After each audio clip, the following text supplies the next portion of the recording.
Hey guys, YK Cubing here. Today we're going to be talking about more F2L Algs. Now when I say more F2L Algs, I already have a part 1 and part 2 of this F2L series, I guess. So yeah, if you want to check parts 1 and 2, you can go check them out. I'll have a link in the description, or you can click this right here. Without further ado, let's start with today's F2L algorithms. So this is our first F2L case, with the edge matching the center color, and we also have the corner in the back with the white facing the top.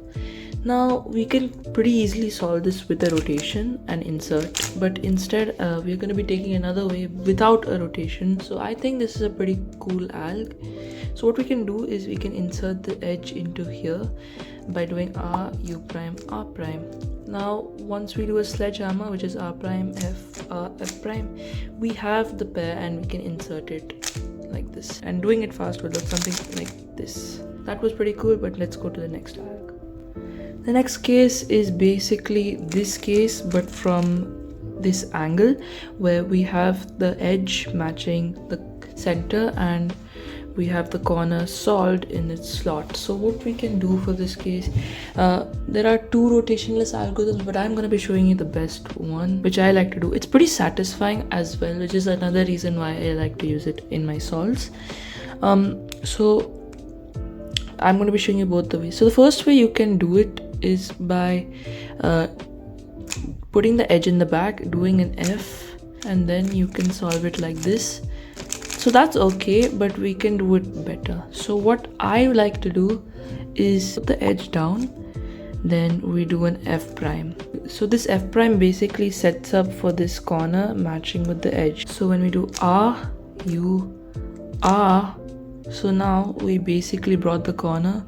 So now if we intuitively try to match this edge, so something like this, the corner gets solved. So you can follow the letters on screen, practice it, and boom, pretty satisfying alg. I like it a lot. Time to move on to the next case.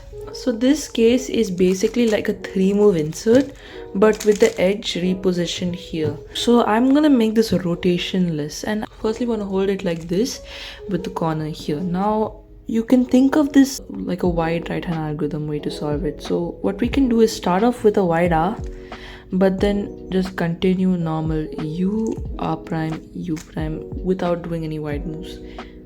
Now if we do an M like this, so a middle slice layer, we moved it, and boom, we get the pair. So now we can insert it like this, and I always found this to be pretty cool. I don't know why, it feels even pretty satisfying to solve. Like, it's just so cool. And yeah, I really like this. I thought it would be worth mentioning it. So yeah, so this is the next case. In this case, basically we have both the pieces and the slot is in the opposite side. So here the piece is on the right side, but the slot is on the left side. Now it's basically similar to this F2L case, but instead it's in the opposite slot. So we want to insert into this slot. How are we going to do it? So usually what most people would probably do if they see this in a solve, they would rotate and do it like this. And then, now that's not bad, but you can do it rotationless. So, and it's way cooler when we do it rotationless. So what we can do, it's pretty easy actually. We do an R, U, R prime. Now it sets up to this 4-mover. So R, U, R prime, then U, R, U prime, R prime, boom. Now we have the pair, we can insert. And boom, F2 is done. So doing it fast will look something like this. And that was pretty nice.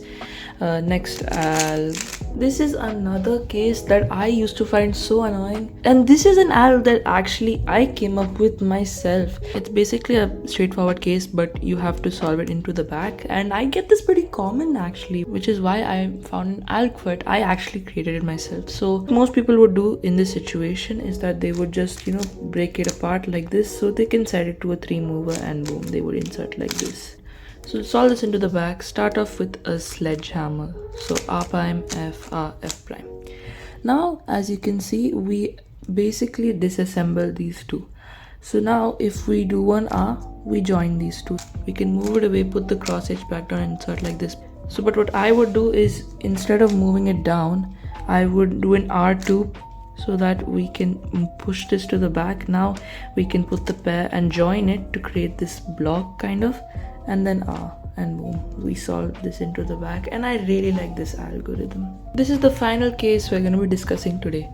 Now I already covered a similar type of F2L case in part 1 of my F2L series.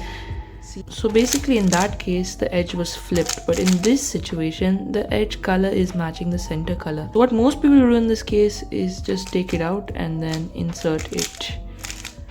But what you should do is do an F prime, R prime. So now basically in 2 moves we hit this cross edge. So now when we do F2, boom, this corner will match and the cross edge will be again linked with the center, and once you do the final F move, boom, the corner is matched. So doing it fast would look something like this. That was pretty fast and it was way better than rotating and doing it in a bunch of extra moves. So guys, that is gonna do it for today's video. I had again a lot of fun making this video, especially the F2L videos. Making all of them have been super fun, especially this one, because I feel like including some of my own algs with some algs that I discovered are just awesome. If you want to see a part 4, if you want to see more F2L algs in the future, maybe with shorts, let me know in the comments what I can do about it. That's gonna be it for today. Take care. Peace out, everybody.